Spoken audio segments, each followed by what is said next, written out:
Hi, this is City Hospital. Your daughter was just brought in as an emergency. I was enjoying my day off at home with my husband when we got that shocking call from the hospital. They told us our daughter had been admitted because of heat stroke. What? We're on our way.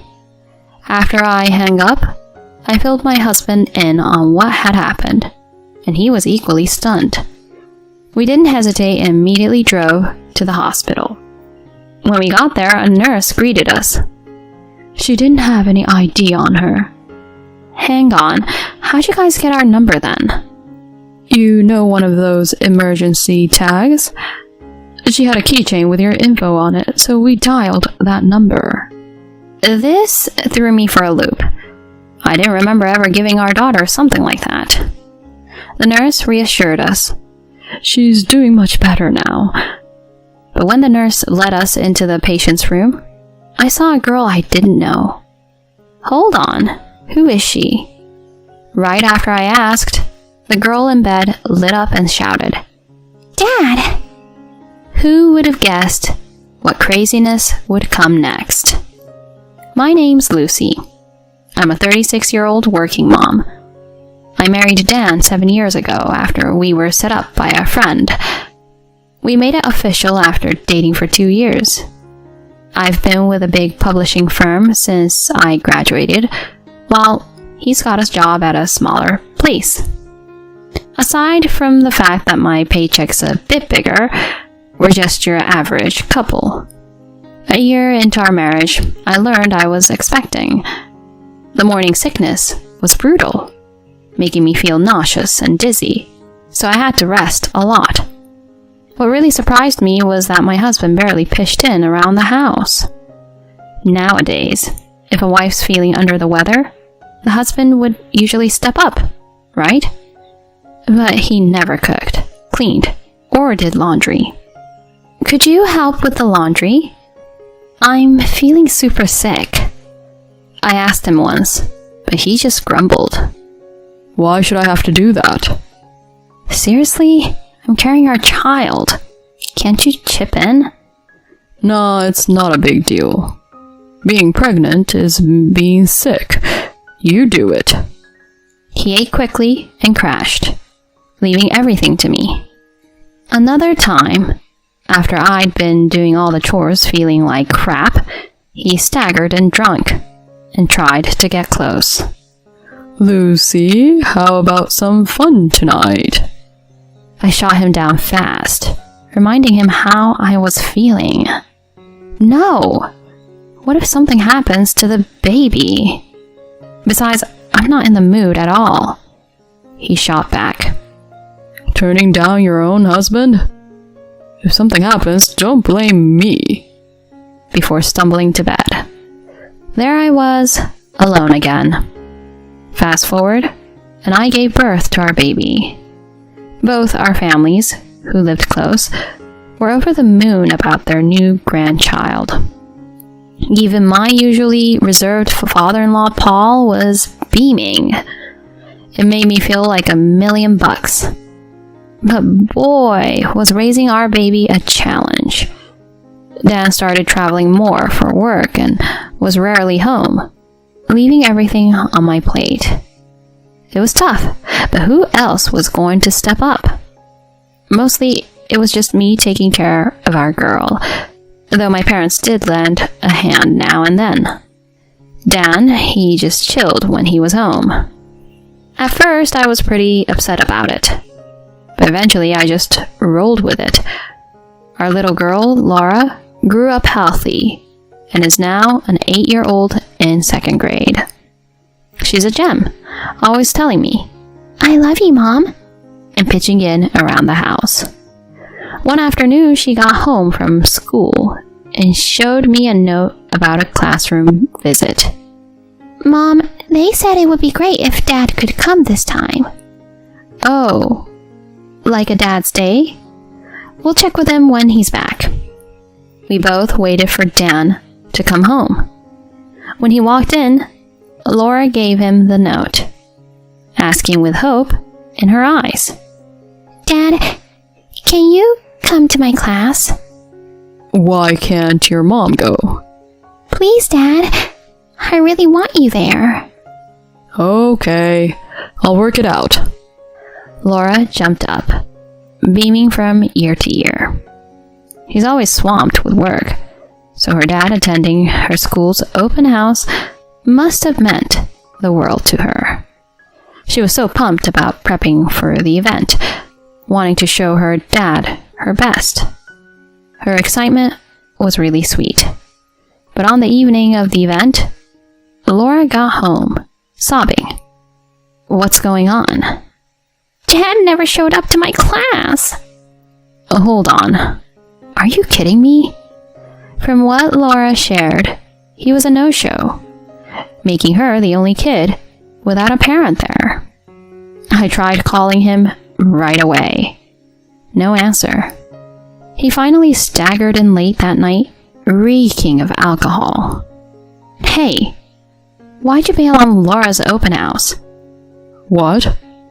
Oh, was that today? It must have slipped my mind. Seriously? She was so excited. You let her down big time. Jeez, quit nagging. It's not the end of the world. Something was off. He smelled like a different body wash, not ours. Did you shower somewhere else? He looked taken aback for a second. I hit up a sauna. Seriously? If you had time for a sauna, you could have been there for Laura. Drop it. I'm heading to bed. Enough already. He stormed off to our room. From then on, I had this nagging feeling he was keeping secrets. We needed to hash things out. I asked him to be around the next Sunday. Laura was set to join a day camp with her friend's family, so we'd have the place to ourselves. Dan rolled out of the bed late, looking all cranky, but I reminded him we needed to chat. As he begrudgingly sat down, he asked, So, what's up? Well, but just as I was gearing up to dive in, our landline buzzed. Talk about timing. I answered. Hello? City Hospital here. Your daughter was just brought in as an emergency. Say what? Apparently, a good Samaritan found her passed out on a sidewalk and dialed 911. The hospital thought it was a heat stroke and were running some tests. Oh no! I'll be right there. That's the city hospital, correct? After filling in Dan, we both, in complete shock, sped over to the hospital. What the heck happened at camp? Is she alright? My head was spinning with questions as I drove. When we got there, a nurse approached. You're Laura's parents, right? She didn't have any ID on her. Hang on. How'd you guys get our number then? You know, one of those emergency tags. She had a keychain with your info on it, so we dialed that number. That threw me for a loop. I never gave Laura any ID like that. How'd the hospital get our number then? Someone else must have given it to her. This is her room. She's doing okay now. The nurse led us to a room, but inside was a girl I'd never seen. Hold on, who is she? As I was trying to figure it out, the girl in bed chirped up. Dad, you're here! Excuse me? She was definitely calling Dan Dad. I glanced at him, and he was white as a sheet, lost for words. Hold on, why is she calling you Dad? Dad, who's she? Isn't Mom coming? I'm starving. I turned to the stunned Dan, shaking him. Okay, what's going on here? Well, this is, He struggles to find the right words. Getting closer to the bed, I spotted a kid's bag with a keychain hanging from it. This keychain had 2 handwritten phone numbers. Our home number was one of them. The other was a cell number I didn't recognize. But that handwriting was all too familiar. It was definitely Dan's. The little girl, looking up at me with those big eyes, had an uncanny resemblance to him. The truth started to sink in. This girl was his secret daughter. He had carelessly scribbled our home number on her ID keychain. What a dumb move. I was beyond mad. A mix of shock and simmering anger. Given we were in a hospital, I kept my voice low and hissed at him. Don't even think about bolting. We're hashing this out, now. I quickly made a call. About a half hour later, there's Dan, looking spaced out, seated in the hospital waiting area. As I sat beside him, the folks I'd called up strolled in. Lucy, what's the deal? My in-laws hurried over. Seeing his dad, Dan looked like he'd seen a ghost. Thanks for coming, Paul and Susan. Your granddaughter was admitted here in an emergency. Is Laura all right? Did something happen to her? Susan's worry was palpable, and I just shook my head. No, it's not about Laura. Come again? Without a word, I just gestured towards the hospital room, and they took a peek, then returned. Lucy? Who's that little girl? Susan's face went white, and beside her, Paul looked baffled. That's Dan's secret kid. His what? The look they shared was pure shock. Susan edged closer to Dan. Please, tell me you didn't. Then I saw another woman, eyes wide as saucers. Dan? Molly? What's going on here? I had posed as a hospital worker and called the other cell number on the ID tag, bringing her here. I greeted her with a smile. Nice to meet you. Mind taking a seat? We should probably chat. In a quiet corner of the waiting area, Dan and this unknown woman sat down, with me and my in-laws in front of them. All right, Molly's mom, can you start by telling us who you are? She answered, sounding kinda distant. My name's Taylor. Okay, Taylor. What exactly is your relationship with my husband? Well... She hesitated, and when she went quiet, I shifted my gaze to Dan. So Dan? Spill. What's your deal with Taylor and the kid in that room? He just shook, looking at me, lost for words. Right as I was going to push for more, my father-in-law's voice cut through. Out with it. Dan just broke. Barely above a whisper, he confessed. Taylor and we had an affair. Molly's my daughter.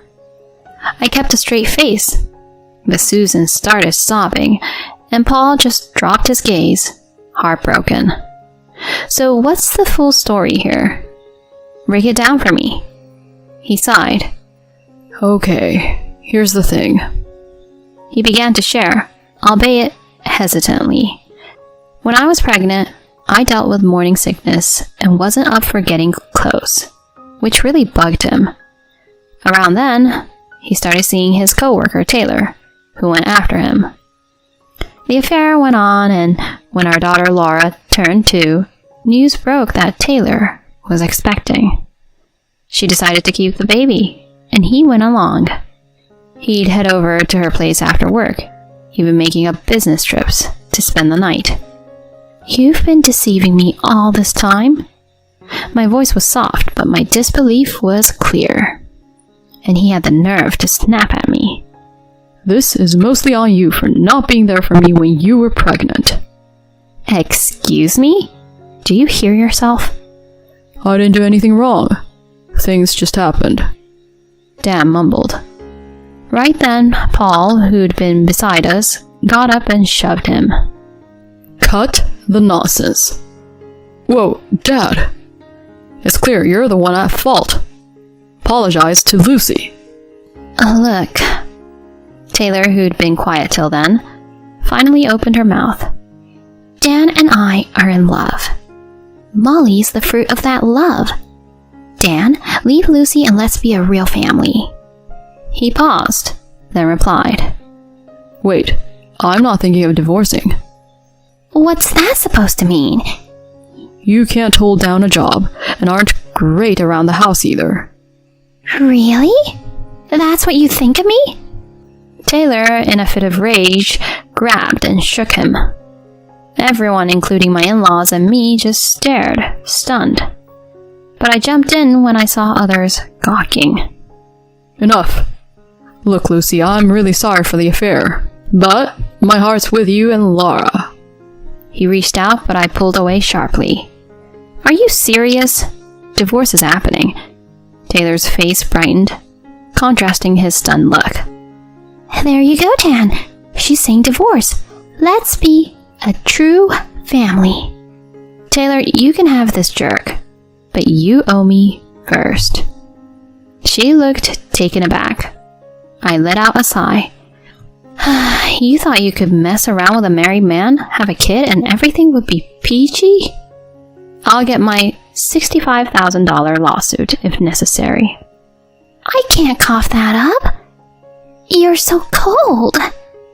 I brushed off her comment and addressed Dan. And you, Dan, you're on the hook too. I want child support and alimony. He looked completely beaten down as Paul hit his head. I walked out on them. With my in-laws backing me, the divorce was quick. They reached out to Taylor's folks, filling them in.